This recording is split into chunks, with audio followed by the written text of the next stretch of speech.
When it comes to Lieutenant Colonel Gene Miranda, it's probably easier to list the things he hasn't accomplished in golf in Colorado. Most notably, Gene coached the Air Force Academy golf team for more than a quarter century, both as an officer and a civilian. Well, I got here in 1968 as a captain, and was fortunate enough to be made the head coach in 1971. And in 1973, I left to become MWR officer over in Thailand. And then when I returned to the academy, they gave me tenure on the staff. And so I was a 10-year associate professor of physical education with an extra duty of coaching. Gene proceeded to build a competitive Division I golf program until he retired from the military in 1983, at which point he was asked to salvage a financially troubled Glen Eagle Country Club. As GM and head professional, Gene led the return of Glen Eagle to a prominent member-based facility, then made his own return to the Air Force Academy. And the athletic director, John Clune, asked if I would return to be the golf coach as a civilian.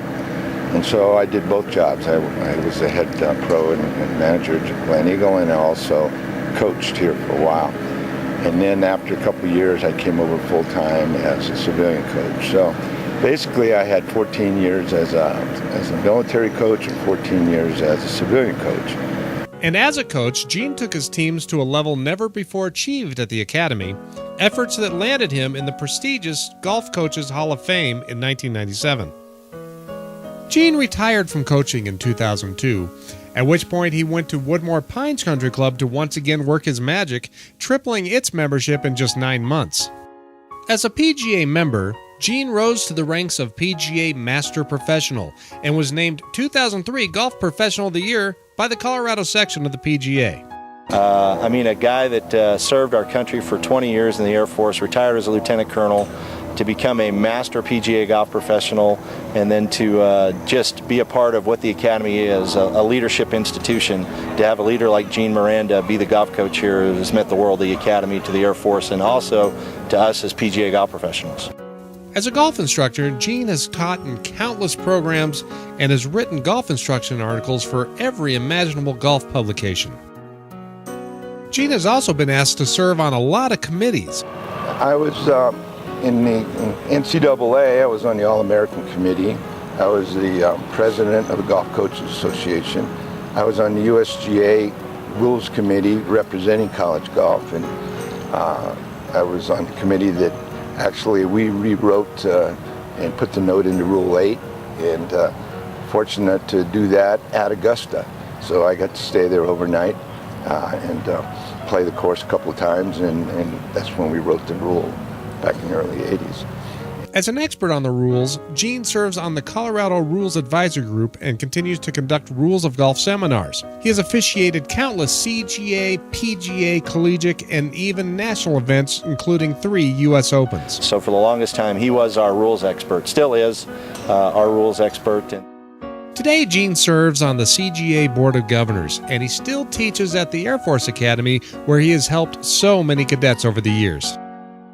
You know, I think if you ask any of the players, the things that they enjoy most were the spring trips that I was able to put together for them. For 28 years, we went out to California and played some great golf courses, Olympic Club, San Francisco Golf Club, Pebble Beach, Cypress Point. And so many times I've had the cadets come to me and say, "Coach, I never would have made it without golf."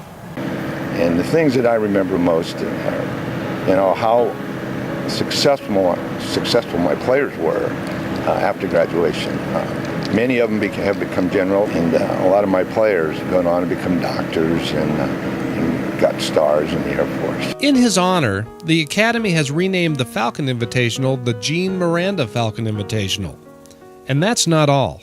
They thought it might be appropriate to name the road that comes into the golf course Miranda Drive because it was short and crooked. But they changed their mind and did this bench. And so it's designed with a hinge so it flips over and you can drop my coffin in here. No, I'm just kidding. No, don't write your congressman. That's not going to happen.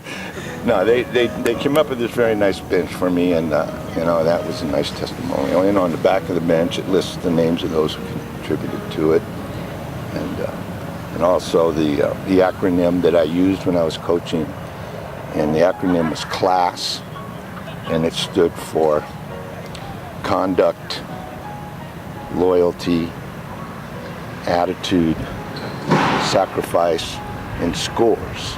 But class is only one of the words used to describe Gene Miranda. Just the leadership, the integrity that Gene brings to any institution, especially here at the Academy, and especially what the PGA of America stands for. We couldn't be more proud of Gene finally getting inducted into the Colorado Golf Hall of Fame.